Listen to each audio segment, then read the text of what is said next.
लाख ज्योती उजळती ताठवण, लाख ज्योती उजळती ताठवण, वाटे नित्य गुरुचरणाला द्यावे आलिंगन, वाटे नित्य गुरुचरणाला द्यावे आलिंगन.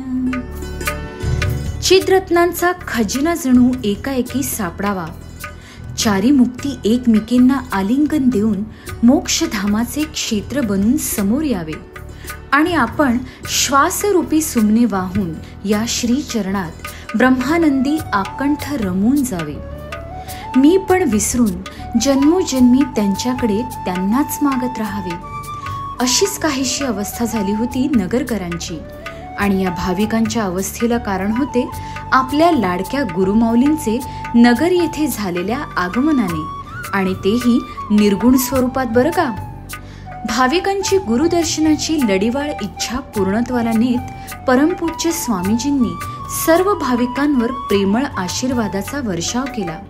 निमित्त होते अनंत श्री विभूषित जगद्गुरु रामानंदाचार्य श्री स्वामी नरेंद्राचार्यजी महाराज यांच्या पादुका दर्शन सोहळ्याचे, ज्याचे आयोजन दिनांक 5 फेब्रुवारी 2024 रोजी शेवगाव नगर या ठिकाणी करण्यात आले होते.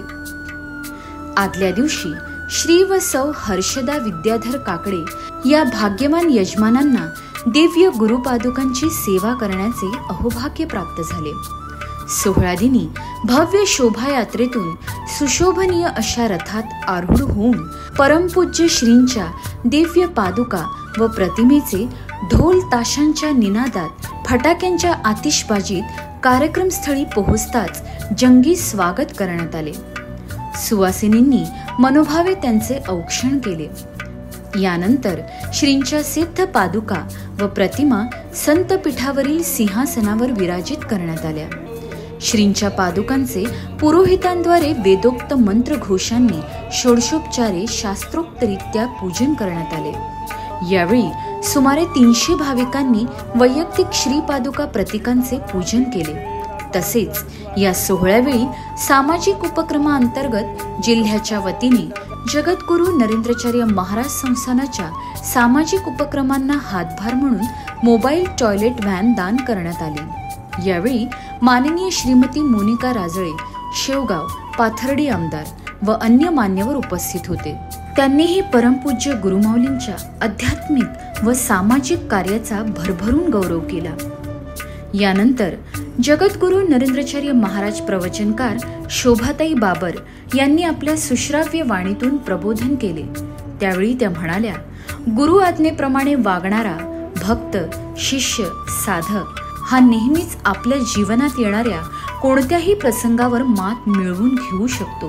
कारण जशी राजाच्या राणीला दुपारी जेवायला कसे मिळेल याची काळजी नसते, तसेच गुरूंचा आधार आपल्याला आहे असा ठाम विश्वास असलेल्या भाविकाला कसली बरं नड असणार. जसा पिता मुलाला हातावर घेऊन पोहायला शिकवित असताना मधून मधून हात काढून घेतो, पण मुलाची खात्री असते की माझे पिता मला बुडूच देणार नाही, तसाच विश्वास आपल्या सारांना आपल्या परमपूज्य सद्गुरूंवर ठेवून त्यांच्या शिकवणीप्रमाणे आचरण करून मोक्षप्राप्तीचा प्रवास करायचा आहे. प्रवचनानंतर परमपूज्य जगद्गुरुश्रींच्या विचारांनी प्रभावित होऊन सुमारे 365 भाविकांनी उपासक दीक्षा घेऊन आत्मोन्नतीचा मार्ग स्वीकारला. या कार्यक्रमाप्रसंगी जवळपास 3000हून अधिक भाविकांची उपस्थिती होती. आता ही सारीच मंडळी आतुर झाली ती म्हणजे आपल्या लाडक्या परमपूज्य गुरुमाऊलींच्या सिद्ध पादुकांच्या दर्शनासाठी. शिस्तबद्ध पद्धतीने दर्शनासाठी रांग पुढे पुढे सरकू लागली व भाविक आपल्या परमपूज्य गुरुमाऊलींच्या श्रीचरणी नतमस्तक होऊन धन्य झाले. सूर्य मावळतीला निघाला. निरोपाची घडी जसजशी जवळ येऊ लागली, उपस्थित साऱ्या भक्तगणांनी जड अंतःकरणाने श्रीपादुकांना निरोप दिला आणि श्रींच्या पादुका देखील पुढील कार्यक्रमास मार्गस्थ झाल्या. श्री गुरुदेव.